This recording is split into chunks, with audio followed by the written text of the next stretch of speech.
ইদানিং অনেক বাচ্চাদেরই দেখা যাচ্ছে যে ওজন বেড়ে যাচ্ছে। আমরা আগে একটা ধারণা ছিল আমাদের যে বাচ্চা মানুষ ওজন বেশি হলেই ভালো, যত ওজন বেশি হবে ততই ভালো।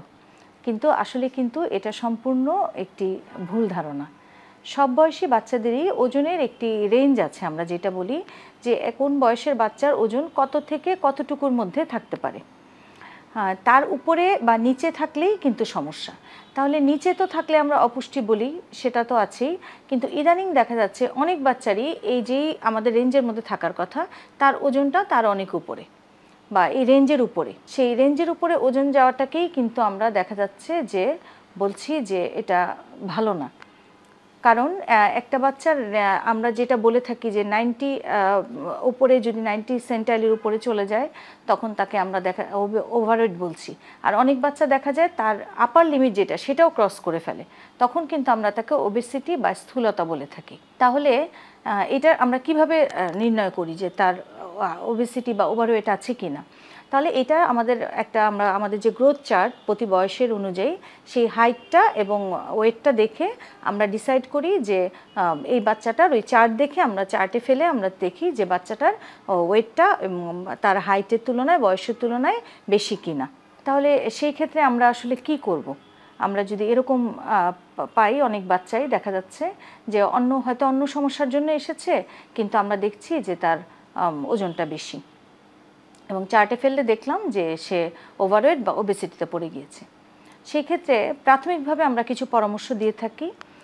সেই প্রাথমিক পরামর্শগুলোর মধ্যে প্রথমেই রয়েছে যে আমরা বাচ্চাদেরকে যেটা বলি তার ফিজিক্যাল অ্যাক্টিভিটি বাড়াতে হবে। খাওয়া দাওয়ার রেস্ট্রিকশনের চেয়ে ফিজিক্যাল অ্যাক্টিভিটিটা বেশি দরকার, বিকজ অফ এই বাচ্চাগুলো কিন্তু আপনার বড় হচ্ছে, ও তো বাড়ন্ত একটি শিশু, তার কিন্তু শরীরের খাবারের চাহিদা রয়েছে, সেই জন্য তার খাবারের চেয়ে তার ফিজিক্যাল অ্যাক্টিভিটিটাকে বেশি বাড়াতে হবে। এখন সেই ক্ষেত্রে আমাদের দেখা যায় আজকাল এরকম ছোট ফ্যামিলি এবং তার মধ্যে বাচ্চা দেখা যাচ্ছে খেলাধুলা করার স্পেস কম থাকে, আমরা হয়তো নিরাপত্তার জন্য বাচ্চাকে বাইরে খেলতে দেই না। সেই ক্ষেত্রে আমরা তাহলে কি করব?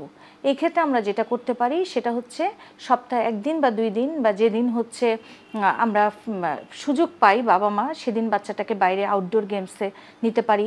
সাইকেল চালানো, বিভিন্ন খেলাধুলা, ফুটবল, সেগুলো খেলবে বাচ্চা। এছাড়া ইনডোর যে খেলাধুলা, যেমন ঘরের মধ্যে আমরা দড়ি লাফ করাতে পারি, এটা কিন্তু একটা ভালো এক্সারসাইজ। এছাড়া বিভিন্ন ফ্রি হ্যান্ড এক্সারসাইজ করাতে পারি।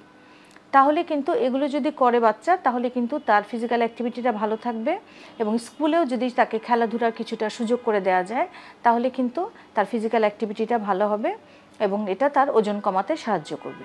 এছাড়া আমরা খাওয়া দাওয়ার মধ্যে যেগুলো করব সেগুলোর মধ্যে প্রথমেই আমাকে বাইরের যে আমাদের খাবার, আমরা যেটা চকলেট, চিপস, কোক বা বিভিন্ন ফাস্ট ফুড, সেগুলো, সফট ড্রিঙ্কস, এগুলো আমাদেরকে বাদ দিতে হবে অবশ্যই।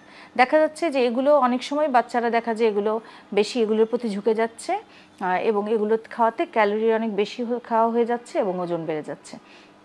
তাহলে এগুলো খাওয়াটা বাদ দিতে হবে এবং আমাদের কি করতে হবে, বাচ্চাকে যেটা ডেইলি যে বাচ্চা তার ডেইলি রেগুলার যে খাবার খাবে, ঘরের খাবার, ভাত, মাছ বা মাংস 1 টুকরা, সবজি, ডাল, এবং এই ক্ষেত্রে আমরা চেষ্টা করব সবজিটা বেশি দেওয়ার জন্য, একটু সাথে সালাদ দেওয়ার জন্য।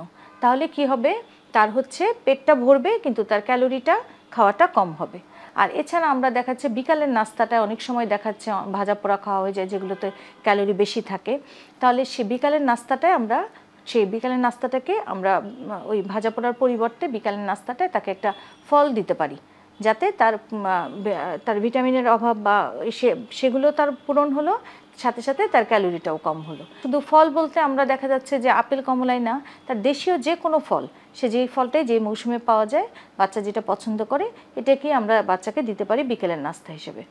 তাহলে আর আমরা যদি এইভাবে মোটামুটি তার ফিজিক্যাল অ্যাক্টিভিটিটা কিছুটা বাড়াই এবং তার খাওয়া দাওয়াটা এইভাবে একটু কন্ট্রোল করার চেষ্টা করি, তাহলে কিন্তু দেখা যাবে যে বাচ্চার ওজনটা আস্তে আস্তে স্বাভাবিক পর্যায়ের মধ্যে চলে আসবে। এই ওজনটা নিয়ে আসলে আমরা এত চিন্তিত কেন? কারণ এই একটা বাচ্চার যদি ওজন এরকম বেশি থাকে তাহলে কিন্তু তার ডায়াবেটিস, তার হাইপারটেনশন এবং অন্যান্য অনেক অসুখের ঝুঁকি বেড়ে যায়। এবং আরেকটা জিনিসও আমাদের মাথায় রাখতে হবে, দেখা যাচ্ছে যে বয়সের তুলনায় বাচ্চার ওজন বেড়ে গেলে বাচ্চা সামাজিকভাবেও কিন্তু বাচ্চা অনেক সময় হীনমন্যতায় ভোগে, হয়তো ক্লাসের অন্য বাচ্চারা তাকে বলে যে তোমার ওজন বেশি বা মোটা, এতে কিন্তু বাচ্চা অনেক সময় হীনমন্যতায় ভুগতে পারে এবং সে অনেক সময় এটা নিয়ে মন খারাপ করতে পারে। দেখা যাচ্ছে সে এটা নিয়ে তার ডেইলি লাইফে সমস্যা হতে পারে। এই জন্য আপনি এখন থেকেই সচেতন হন যাতে বাচ্চাটার ওজনটা বেশি বেড়ে না যায়, এবং আমরা যদি ওজন বেড়েও যায় তাহলে এই সাধারণ নিয়মগুলো আমরা পালন করি। যদি এতেও দেখা যাচ্ছে উন্নতি হচ্ছে না, তাহলে অবশ্যই আপনার একজন শিশু বিশেষজ্ঞের সাথে যোগাযোগ করে সেই অনুযায়ী পরামর্শ নেওয়া উচিত।